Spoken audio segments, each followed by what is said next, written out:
folks. So I thought I would do a voiceover for this training session and take you through a push session. Now, firstly, before I've even started, I've not filmed it, but I did an extensive warm-up, which I always do before any session. But for this session, because it was mostly focused on pressing, the warm-ups were centered around the elbow extensors and also the rotator cuffs. Normally do about 3 to 5 sets of 10 to 15 push downs, as well as face pulls, and occasionally some bicep curls as well. Just a lightweight to get everything moving around. I mean, it does surprise me that there are people who I hear about who tell me they have constant elbow issues. Now, the question is always, first of all, how are you warming up? And second of all, why aren't you pulling back and taking some time off the gym? And I think just focusing on those two things would really help a lot of people be stronger and feel stronger in the gym. So anyway, my first exercise. Now, you'll notice with this exercise, what I'm trying to do is place a little bit more emphasis on the bottom position by pausing every rep.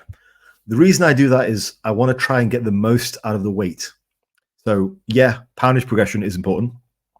Progressive overload, in good form, medium to high reps, all that stuff is crucial.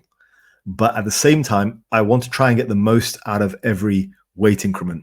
So I will pause, and that puts a bit more emphasis in the stretch position, and it just makes it harder. So first exercise is always a nice, big, heavy exercise. I kick off with reps. Generally, my bottom end for reps is about 8, and I'll go as high as 15 to 20. So the first exercise is a big, heavy compound basic, and the Atlantis incline chest press is right now my favorite one. It's sort of my marker of progression. My two main markers of progression for my chest are incline Smith and the Atlantis.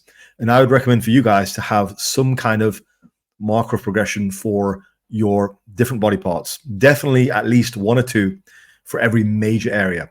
So you're pressing, you're pulling, your squat patterns and your hinge patterns. For the rest of the things, it's not so important. And also for the other exercises in your routine, generally not as important, but markers of progression, super important concept. Now, my second exercise is a hammer seated incline. This also targets the upper chest and the shoulders quite heavily. Again, another heavy basic exercise.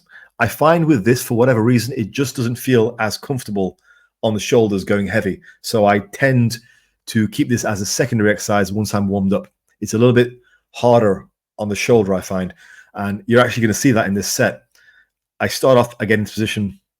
Something doesn't feel quite right, so I readjust and I do the set. The weight is very manageable, but if you're not in the right position, it can just mess things up. So yeah, another few sets here. Again, emphasizing the stretch position. The nice thing about this machine is it does feel really good at the bottom, and then you really seem to kind of bring your elbows in towards the top, and it really does affect the chest. I mean, I think with exercises like this, when you get to a certain level, I think it's more about trying to feel the muscle work while you're pressing. It'll at some stage, it'll be a bit of an aha moment. You'll kind of go from just lifting the weight to actually flexing your pec and moving your elbows in. And that's how you lift the weight. It's a subtle difference, but that's what I try to do with my lifting these days. The first exercise is always a big, heavy, basic one. But generally, the second and third exercises are more about working the muscle, biasing the muscle. And I think it's an advanced skill because there is a degree of risk involved in that strategy. You generally are not trying to make a compound exercise into an isolation lift, but you're trying to just bias certain areas. But anyway, this session I decided to do a press. This is a prime seated overhead press. It's a really nice machine. The position of the press is a bit more like a behind the neck press, which I'm quite a fan of. I like the behind neck press quite a lot. It just feels good on the shoulder. So that was a pretty good one. I finished off chest here with cable crossovers. I like this setup.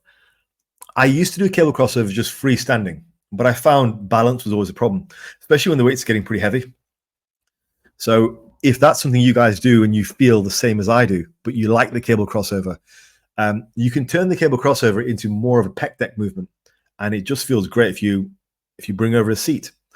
I like this. I mean, I'm a big fan of the pec deck, but I find with some pec decks, they don't put you in the best position to actually pull, and people can get shoulder issues from the pec deck.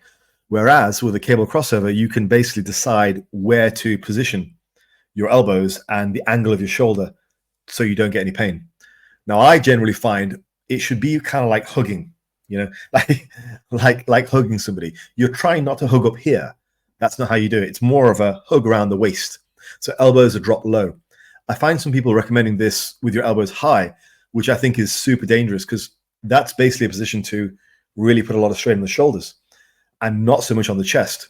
So I like to keep the elbows a little bit lower, and that means I can get a better contraction. Now, the other thing with this is the first two exercises really emphasized everything, but there was a bit of emphasis on the stretch position. I personally think as a natural, you need everything. Okay, I think you need some heavy work for every body part. Like that was the first exercise, nice heavy basic. I think you need some stretch position work, which was the first two. And I also think you need some squeezing work. So with this exercise, I am taking it all the way in and giving it a bit of a short squeeze in the contracted position, because I think you need everything. You know, it's one of those where maybe at some point the science will catch up. I don't really care though. I get a much better feeling and much better progression if I'm able to do some exercises which are heavy, some which emphasize the lengthened position, and some which emphasize the shortened position. I think you need everything. And if you look at other body parts, you're generally going to find that, you know, like with legs, quads, squats, leg presses, and leg extensions. Each of those lend themselves to heavy work, stretch work, and also shortened work with the leg extension. It's just generally the way we do things. And I think, you know, people are going to catch that up at some point. But I'll say it now, 2024, and people will catch on to that. Guaranteed people will be talking about the squeeze and shortened position at some point, and obviously not giving me any credit for it, but there you go.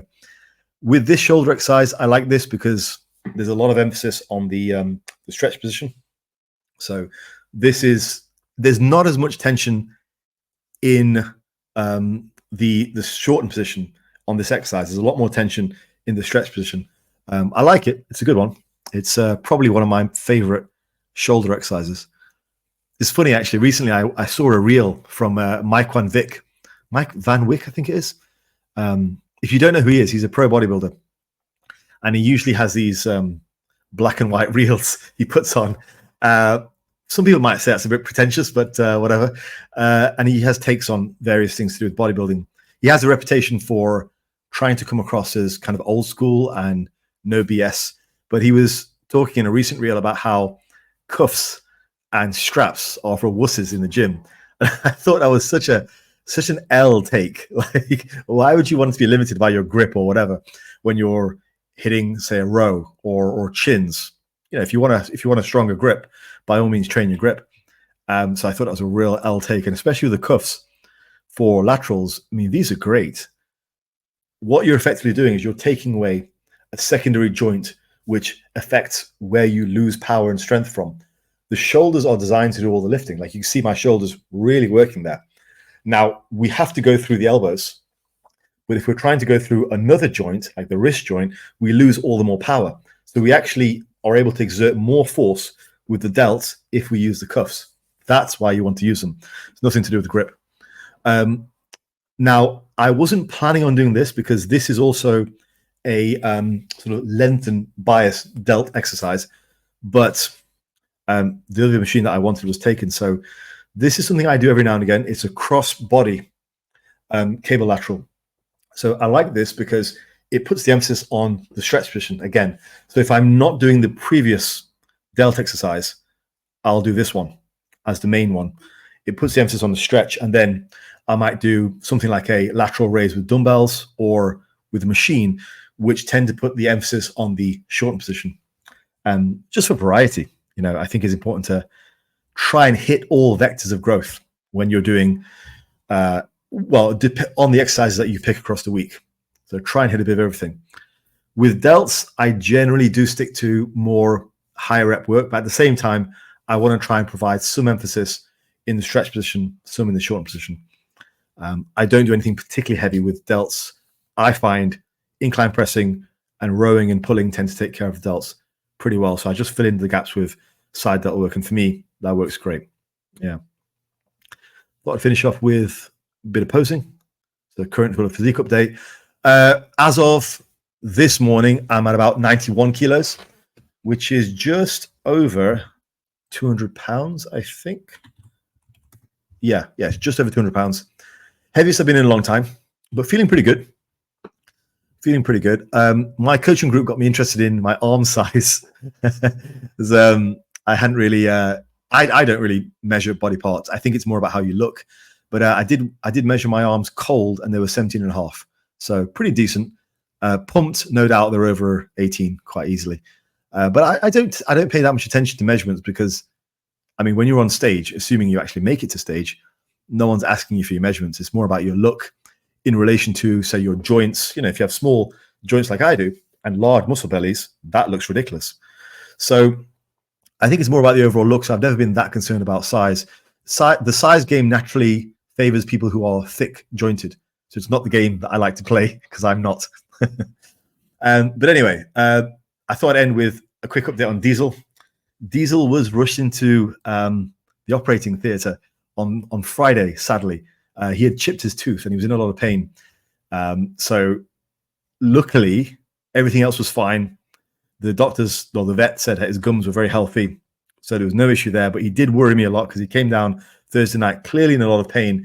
He'd been playing around upstairs and done something, chipped his tooth. So got him into the vet first thing in the morning, operated on him, and he's, I would say, even better than usual. He's playful again and very happy. So I think that tooth had been bothering him.